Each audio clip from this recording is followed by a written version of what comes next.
VKR voice ఇదే నిజం. ఒక మంచి జబర్దస్త్ ముచ్చట తీసుకొచ్చిన. ఈ రాష్ట్రంలో తెలంగాణ రాష్ట్రంలో ఏం జరుగుతుంది? మేడిగడ్డ కూలిపోయిందని, కూలిపోతుందని, పర్రెపడ్డదన్నది, కూలిపోతుందని డిఫరెంట్గా ఆల్రెడీ ట్రోలింగ్స్ కానీ వార్తలు అవన్నీ కూడా వస్తూ ఉన్నాయి. కాళేశ్వరం, ఇటు మేడిగడ్డ, ఈ బ్యారేజీలతో కేసీఆర్ వాళ్ళ కుటుంబం లక్షల కోట్లు దోచుకుంది అని ఆల్రెడీ వాళ్ళ మీద అభియోగం ఉంది. అది 100% కూడా నిజమే. జనరల్గా కరప్షన్ చేస్తే కనీసం పనితనమన్నా పర్ఫెక్ట్గా ఉండాలి. కరప్షన్ చేసిండ్రు, పని చక్కగా చేయలే. అంటే పని చక్కగా చేస్తే కనీసము కొంత ప్రతిఫలమన్నా ఉంటుంది. కరప్షన్ చేసిండ్రు, అట్లా నష్టము ఉపయోగపడే విధంగా లేదు. మళ్ళీ అంత ఉపయోగపడే విధంగా మాత్రం లేదు. పోనీ ఉపయోగపడే విధంగా కొంత ఉన్నా అది కరెక్ట్గా కూడా చేయలే. జనరల్గా ఎవరైనా సరే, ఏ వృత్తిలో ఉన్నటువంటి వాళ్ళైనా సరే,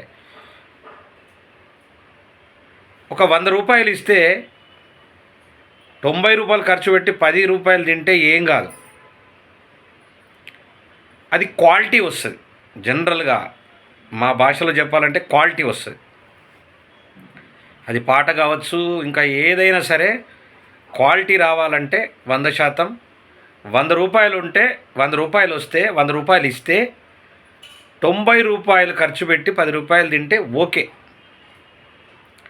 కానీ 90 రూపాయలు తినేసి 10 రూపాయలే ఖర్చు పెడితే ఖచ్చితంగా మేడిగడ్డలాగా కుంగిపోయే అవకాశం ఉంటుంది. ఖచ్చితంగా పర్రెలు పడుతుంది. రేపు వర్షం వస్తే, రేపు వర్షాకాలము అది నిండితే మొత్తం కూలిపోయి కొట్టుకపోయే అవకాశం మాత్రం బలిష్టంగా ఉంటుంది. అదే బాధ. ఆ బాధతో కాంగ్రెస్ ప్రభుత్వం కావచ్చు, ప్రజలు కావచ్చు, మేధావులు కావచ్చు, అందరూ కూడా ప్రశ్నిస్తూ ఉన్నారు.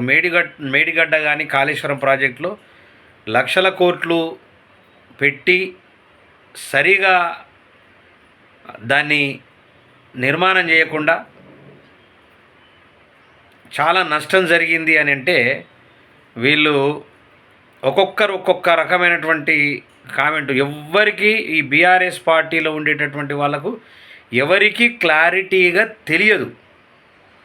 హడావిడిగా పోతున్నారు, హడావిడిగా కొట్లాట క్రియేట్ చేస్తున్నారు. పోలీసు వాళ్ళు మమ్మల్ని పోనీయట్లేదని చెప్పేసి ఆ అభియోగం ఎత్తుతూ ఉన్నారు. ఎత్తి అక్కడి నుంచి ఎక్కడో ప్రెస్ మీట్ పెట్టేస్తున్నారు. ఆ ప్రెస్ మీట్లో 4 ముచ్చట్లు చెప్తున్నారు. మేమే సుత్తపూసలమని. ఇట్లా ఘోరమైనటువంటి దిగజారుడు మాటలు మాట్లాడుకుంటూ దిగజారుడి తత్వాన్ని లండుకెత్తుకొని పార్టీ నడుపుతున్నారు బీఆర్ఎస్ పార్టీ నాయకులు. అటు కేసీఆర్, కేటీఆర్ వీళ్ళంతా కూడా కనీసము సిగ్గన్న అనిపించాలా.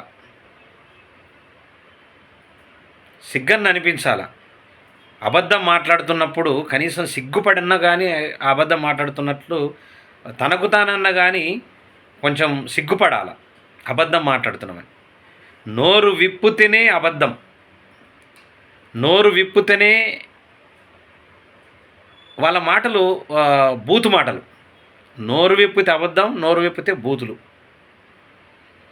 అలాంటి దిగజారుడు పని బీఆర్ఎస్ పార్టీ చేస్తూ ఉన్నది.